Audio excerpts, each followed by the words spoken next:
கேழ்வரகு வந்து நம்ம இன்றைக்கு நிறைய பேர் கொஞ்சம் பேர் அதை பயன்படுத்த ஆரம்பித்து விட்டாங்க. ஆனால் அந்த இன்னும் நிறைய நம்ம பயன்படுத்த வேண்டிய ஒரு தானியம் வந்து கேழ்வரகு. ராகின்னு சொல்லக்கூடிய இந்த கேழ்வரகு வந்து ரொம்ப பிறந்த குழந்தைகள்ல இருந்து வயோதிகம் வரைக்கும் பயன்படக்கூடிய ஒரு தானியம்னு சொல்லலாம்.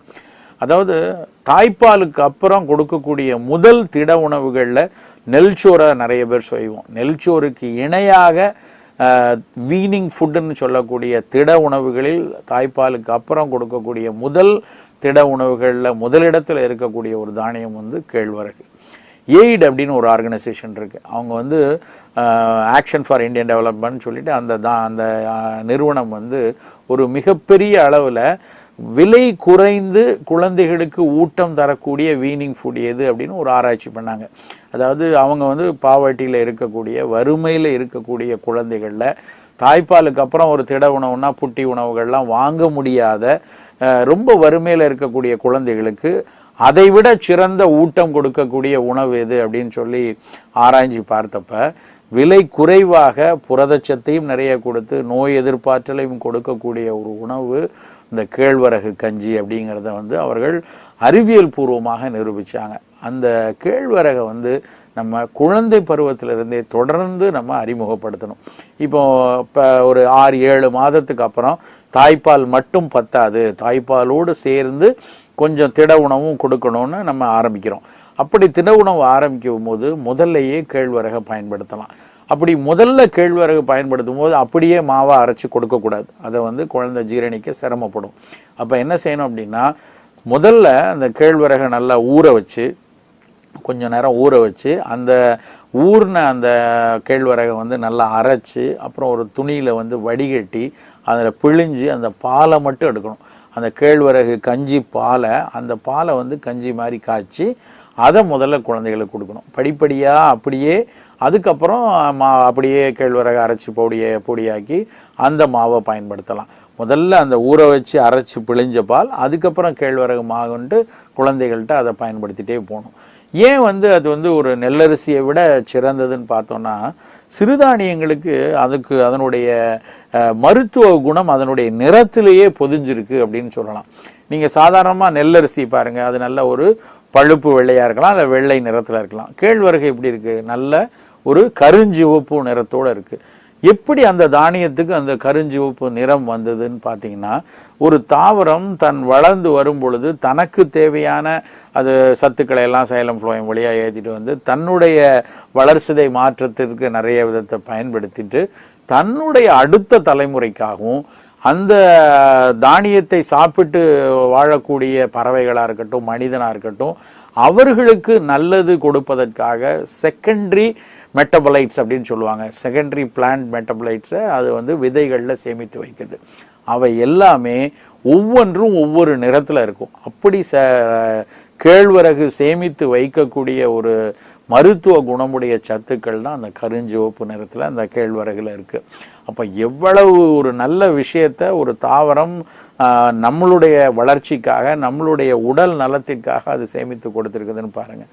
அது மிகச்சிறப்பான ஒரு அந்த வண்ணம் வந்து அந்த கருஞ்சிவப்பு வண்ணம் பல நோய்கள் நம்மை வந்து அண்டாமல் இருக்க பயன்படுது. குறிப்பாக வந்து நான் கம்யூனிகபிள் டிசீசஸ்ன்னு சொல்லக்கூடிய தொற்றாத வாழ்வியல் நோய்கள்லாம் நம்மை தொற்றிக்கொள்ளாமல் இருப்பதற்கு இந்த கேழ்வரகின் கருஞ்சிவப்பு நிறக்கூறு பயனுள்ளதாக இருக்குது.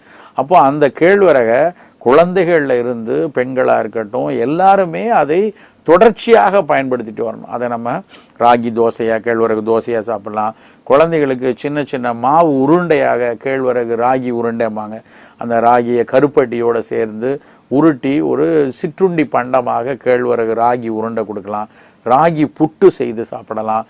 இன்றைக்கு வந்து வணிக நிறுவனங்கள் சில வந்து ராகியவே வந்து சேமியா மாதிரியெல்லாம் பண்ணி கொடுக்குறாங்க. அது மாதிரி எடுத்துக்கொள்ளலாம். ராகி தோசையாக உளுந்தோடு சேர்த்து தோசையாக வார்த்து நம்ம சாப்பிடலாம்.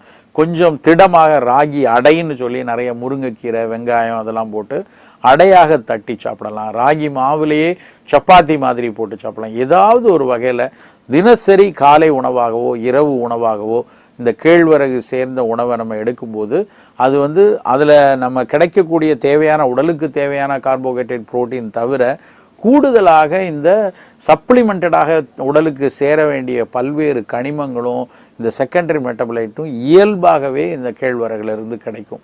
அப்புறம் இன்னொரு முக்கியமான விஷயம் என்ன அப்படின்னா, கேழ்வரகை நல்லா அடை மாதிரி தட்டி சாப்பிடும் பொழுது அதனுடைய உணவு ஒரு லோ கிளைசிமிக் உணவாக இருக்கும். சர்க்கரை நோயாளிகளுக்கு வந்து சர்க்கரை சத்து மேகமாக ரத்தத்தில் சேரக்கூடாது, மெதுவாக கொடுக்கணும். சர்க்கரை சத்தும் வேணும், ஆனால் அது ரத்தத்தில் மெதுவாக உட்கிரகிக்கப்பட்டால்தான் அவர்களுக்கு அந்த இரத்த குழாய்களில் டேமேஜஸ் ஏற்படாது. ஸ்மால் வெசல் டேமேஜ்னு சொல்லுவாங்க.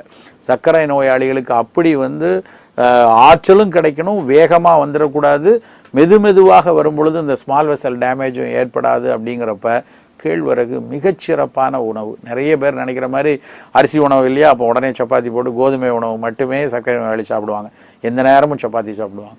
அதுக்கு கேழ்வரகு ஒரு சிறந்த மாற்று. இன்னொரு விஷயம், கேழ்வரகு நிறைய சாப்பிடும்போது மலச்சிக்கல் வராது, மூல நோய்க்கு நல்லது. ஆனால் கோதுமையை நிறைய சாப்பிட்டிங்கன்னா அதில் வந்து உடல் சூடு ஏற்பட்டு ஒரு சிலருக்கு மூல நோய் கூட வரக்கூடிய வாய்ப்பு உண்டு. அதனால் சர்க்கரை நோயாளிகளுக்கும் கேழ்வரகு மிகச்சிறந்த உணவு. குழந்தைகள் முதல் பெரியவங்க வரைக்கும், பெண்கள் வரைக்கும் எல்லோரும் எடுத்துக்கொள்ள வேண்டிய ஒரு சிறுதானியம்னா கேழ்வரகு. இன்னொரு கூடுதல், இந்த கேழ்வரகுல நிறைய கால்சியம் சத்தும் கிடைக்கும். அப்போ கால்சியம் சத்து நிறையா இருக்கும்போது எலும்புகளுக்கு நல்ல வலு கொடுக்கக்கூடிய ஒரு தன்மை உண்டு.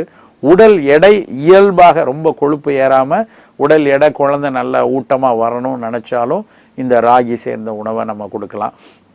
குழந்தைகளை பொறுத்த வரைக்கும் தனி கேழ்வரகு கஞ்சியாக, இப்போ நிறைய பேர் வந்து சத்துமாவு கஞ்சியாக பண்ணி கொடுக்குறாங்க. கேழ்வரகு கஞ்சியாக தனியாக கொடுக்கும் பொழுது அதனுடைய முழு பலன் நல்லா கிடைக்கும். இப்போ கஞ்சிகளே செய்யும் பொழுது நவதானியங்கள் போட்டு ஒரு கஞ்சி வச்சுக்கணும், சத்து மாவுன்னு போட்டு பயிர்களும் தானியங்களும் சேர்ந்த ஒரு கஞ்சி வச்சுக்கணும், தனி கேழ்வரகு கஞ்சி வச்சுக்கணும். ஒன்று ஒன்றா நம்ம மாற்றி நம்ம குழந்தைகளுக்கு கொடுத்துட்டு வரும்போது தான் ஒவ்வொரு தானியத்தினுடைய பலனும் கொஞ்சமாவது நம்ம உடலில் சேர்ந்து கொண்டே இருக்கும்.